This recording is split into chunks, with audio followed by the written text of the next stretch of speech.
When I was in 5th grade, I felt ashamed for being poor.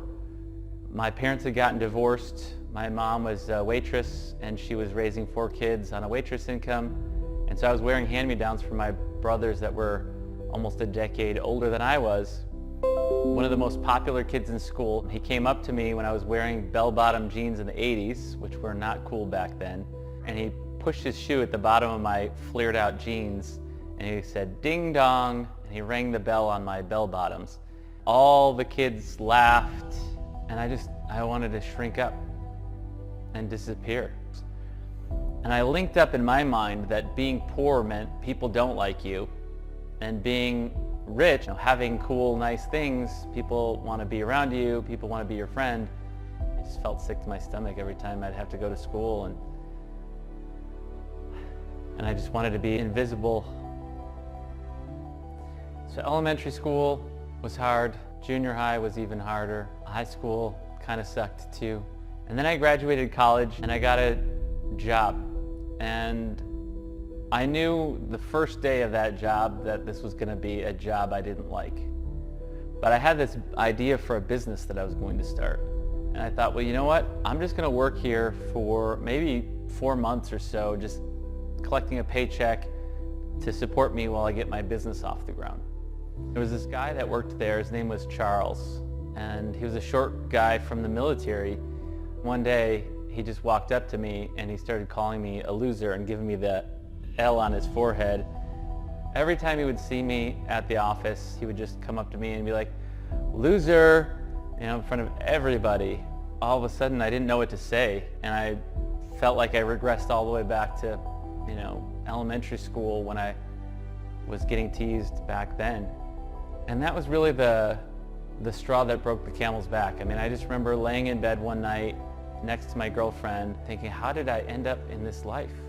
Working at a job I hate, in a company that sucks, and having this dream for a business that was going nowhere, and a relationship that's not working, completely out of shape and miserable. I felt like a stranger in my own life, and I felt alone and lonely laying right next to this woman that I loved.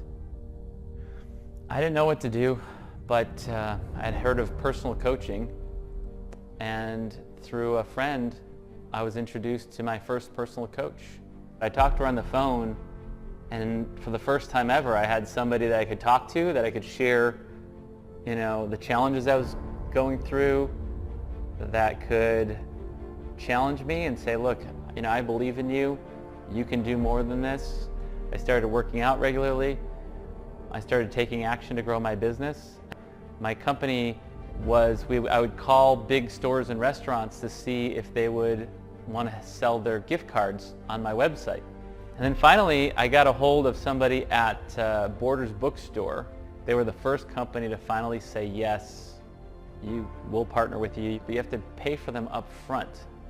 So I said yes, and I bought $25,000 worth of gift cards. I got lots of stores and restaurants to say yes now, since I was buying them up front. But as I started taking more action on my business and exercising again, I felt alive again. Eventually I quit that job, and I was working for myself full time. Even when my business was going good, I was constantly worrying about money. And in the first 2 years, I struggled to pay my mortgage. I was constantly worrying about whether I could pay my bills. My income went up and down.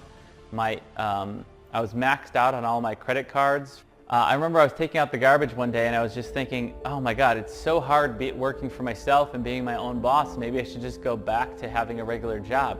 And since I was taking out the garbage, I thought maybe I should become a garbage man, because then maybe I can get a steady paycheck and some benefits.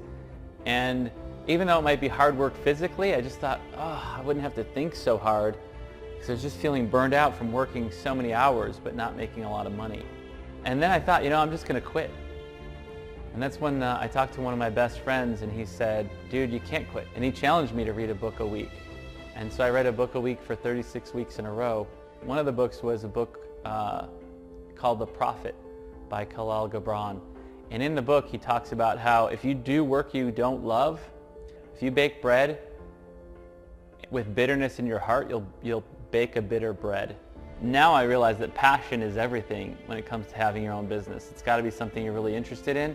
It's got to be something you're excited about. And I wasn't super passionate about my business. I was excited to be able to work for myself, but ultimately I wasn't super passionate about it. I just said, well, you know what? If I lose my house, I lose my car, but I'm doing what I love, then so be it. And that's when I thought, well, maybe I could be a personal coach. And so I started marketing myself as a coach, and I just started focusing on doing what I love, trying to help more people. And just being focused on helping people, eventually my business started taking off, started getting more and more clients, helping more and more people. Eventually a handful of coaches asked me if I could help them share my secrets with them and help them grow their business. And that's when I realized that all the things that I had to learn through trial and error, I could share with other coaches and they could become successful much faster than I did. My company's made the Inc. 5000 list of fastest growing companies in North America, and we've done it for the last 3 years in a row.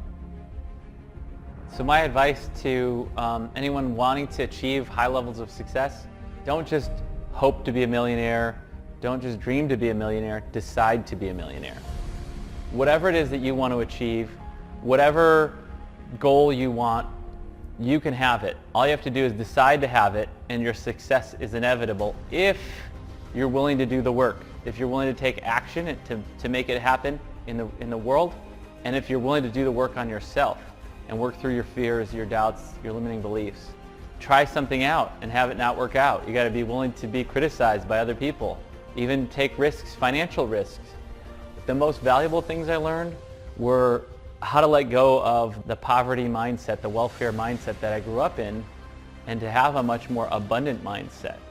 When I grew up feeling like I was poor, in reality, I was even rich back then. I just didn't realize it.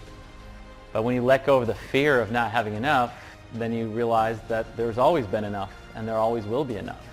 The richest person in the world isn't the person with the most money, it's the person with the most gratitude. It comes from knowing that there's always been enough, there always will be enough, and there's even more coming. More great stuff is on its way.